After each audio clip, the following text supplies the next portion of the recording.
Nico's. What it do, YouTube? I'm back with another video, and today we're going to talk about some things that Brian put in the Discord today. Brian was in the Discord, he was extremely active, and let's talk about some of the things he talked about today. All right, so before we are done, don't forget to hit the like and subscribe button. If you haven't hit the like in this video, make sure you hit the like in this video. If you hit the subscribe button on this video, make sure you subscribe so you get more updates from Avengers, Midnight Suns, and Gotham Knights. So let's get right into the Discord. Today in the Discord, Brian was talking about a lot of things that happened into the game. He was answering people, and he was just like talking about things going forward. Someone asked, would it be a pet class system? And he said, possibly before my time, but we haven't yet since my time on the project. Not to say we couldn't, but lots of design and performance considerations to considered. I love the pet system. I designed Ultron as a summoner in Marvel Heroes, so I know how fun that could be. So we might get a pet system here. Maybe not. You know, it's a thought. It's to think of.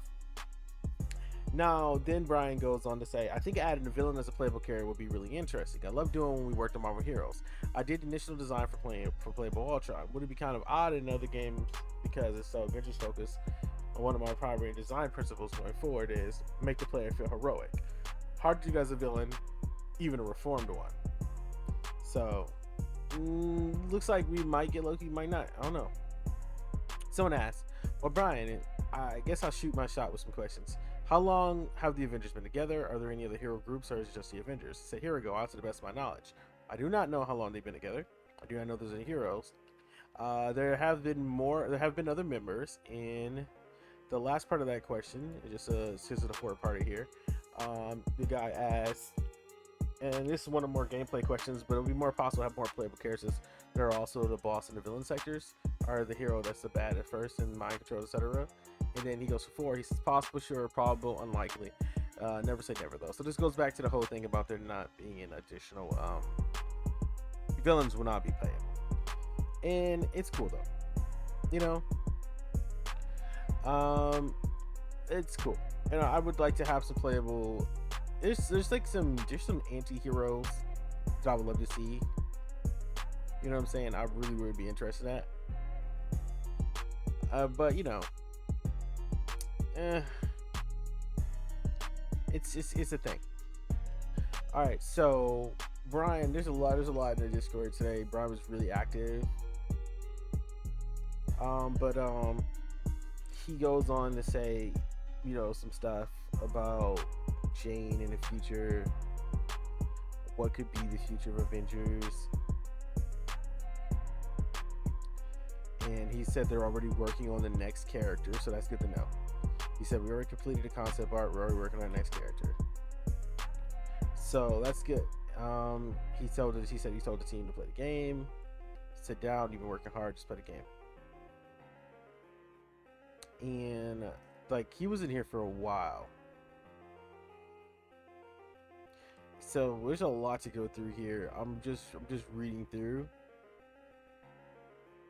He talks about his history about getting in game development. And now someone asks us really good questions about potential new environments for war zones.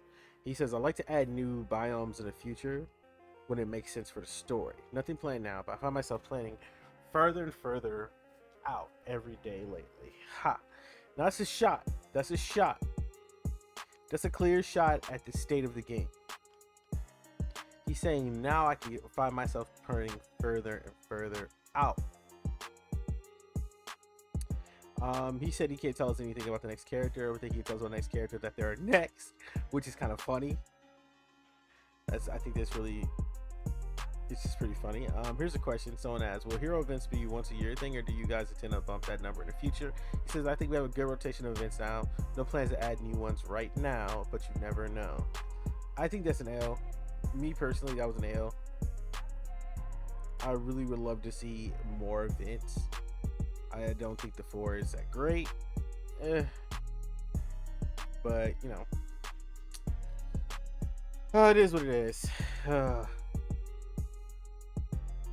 So, someone asked, And the next one asked respectfully, was there a reason to have Jane's heroic ability and support the same as Thor? He said, as mentioned earlier, we wanted Jane to feel like Thor, but different. We spent a lot of time trying to identify what key things would change and make her feel like she should, based on the Odin's abilities in our universe, but with her own twist. She's a Thor from her universe. We looked at the options in terms of different things and picked the ones we thought would feel most impactful and respectful to her comic DNA. I think her having similar abilities in, different ultramints and different combos and stuff is what makes her more unique. To me personally, that makes her more unique to me.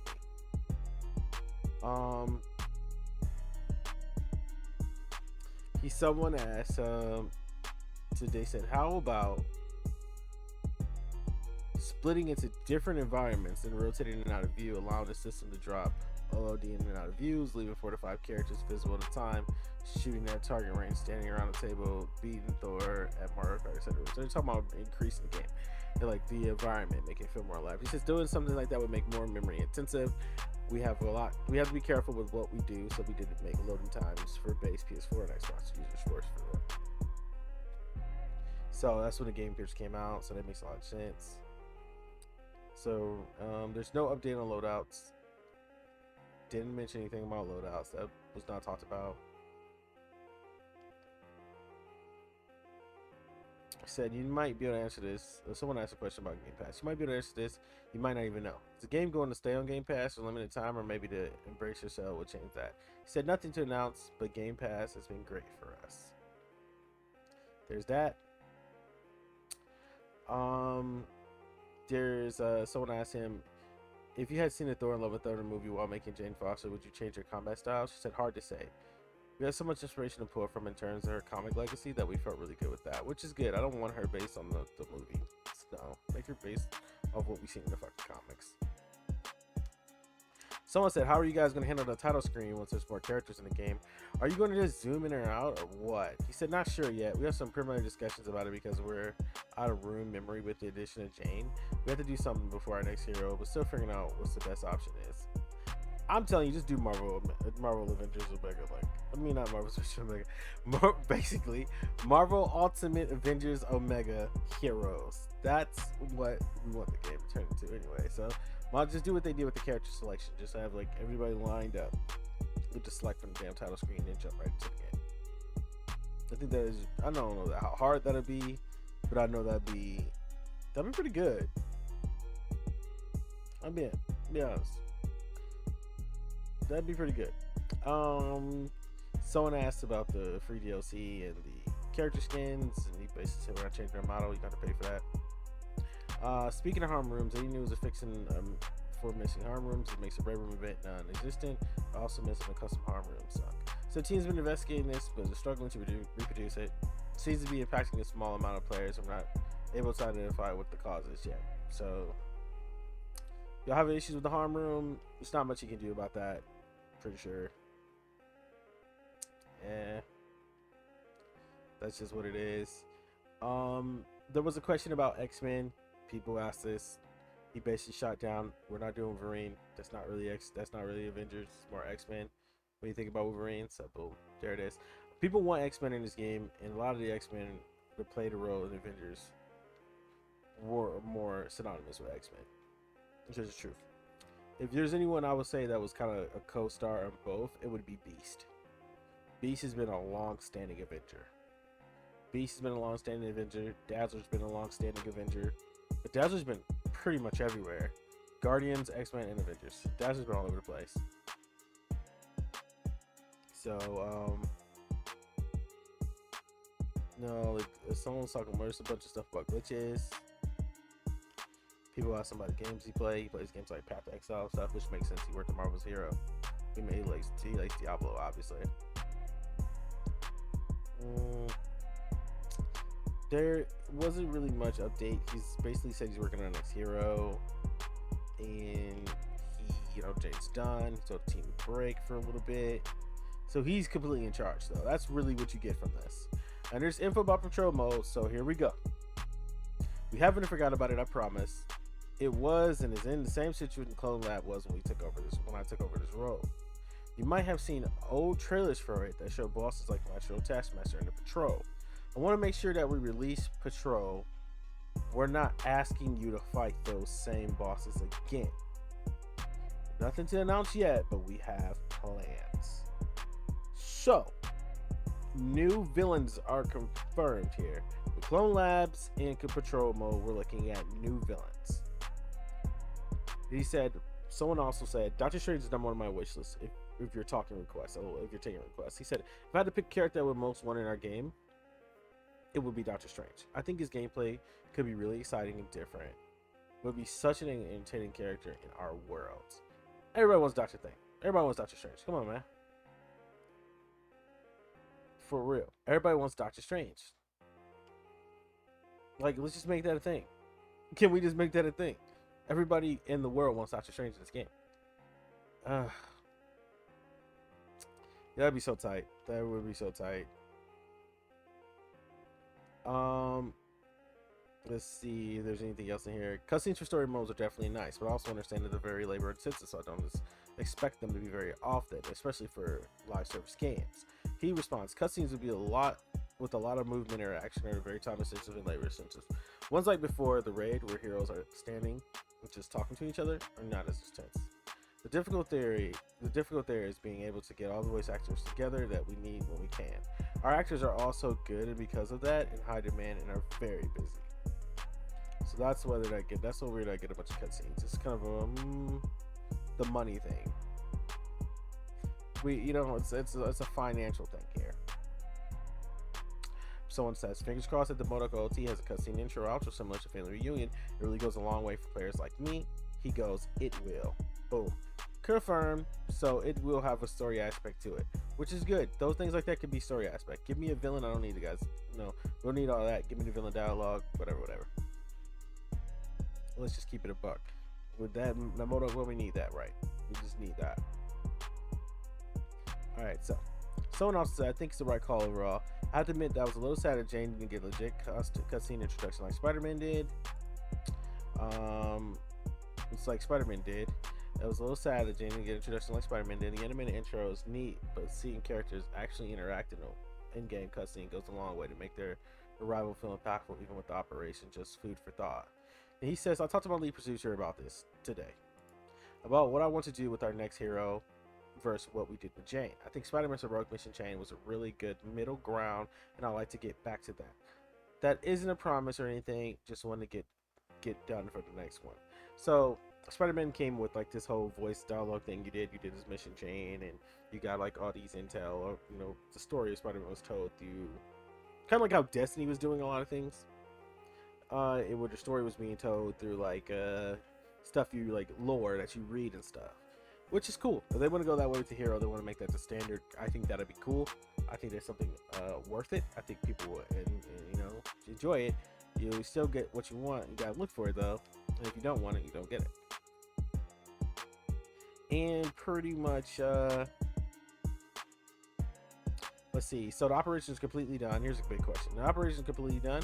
Are there still going to be story operations and expansions for important characters? He said, never say never, but I'm looking at the future as to telling the story of the Avengers as a whole. Some parts of the story may focus on one or more than members or another, but I want this to be the first and foremost in Avengers fantasy. The team, delivering on why they work together instead of individual superheroes. And I think that was dope because it kind of lost that with Wakanda forever. The Wakanda DLC, that shit had nothing to do with the Avengers. It really didn't. It was cool to get Wakanda as a hub, but like nothing's going on there. So it had nothing to do with the Avengers, and I'm like, come on, man. Like, I understand they would have added like Wakanda as a faction or something like that, but they didn't even do that. You still just got Shield, and you got the Inhumans. You know what I mean? That they left on the table. So like a lot of things was left on the table here. And I want to say, I don't think there's anything else. They said, someone said, if you could have one hero and villain, what would you do? He said, if I answered that, it'd be all over Reddit. X is confirmed, so I won't take the bait. Damn, that's so funny. He talks about the difficulty system. He said, our difficulty system is in a really weird place. It's one of the things I really want to figure out. So your team staffed up. I might test the systems team with taking this. Nothing to announce right now, but it's on his radar. So we could be looking at a scale of difficulty here. So maybe we don't have to load out. So what's the point? Yeah, he basically said someone else about crossplay again. This new company. We'll see what crossplay says. He said there are some outsourced companies who specialize in doing crossplay. I've discussed with one of them at a high level, but nothing concrete has come out of it. So we're not getting crossplay, basically. He also goes to say we have some really cool villains in the pipeline and some really amazing narrative being put together. I get chills thinking about it. I have big goals for the next 12 to 18 months and beyond. This man said and beyond. So Avengers is going into the future. Pretty much. Pretty much. So yeah. That's dope. That's really dope. I'm really happy to see what's going on here. The future of the game looks like it's actually going in a positive direction. Let me know what you guys think about everything we just discussed today in the Discord. Let me guys know if you're interested about everything that happened, and if you enjoyed the video, then you know what to do. Hit the subscribe button, hit the like button. Talk to you next.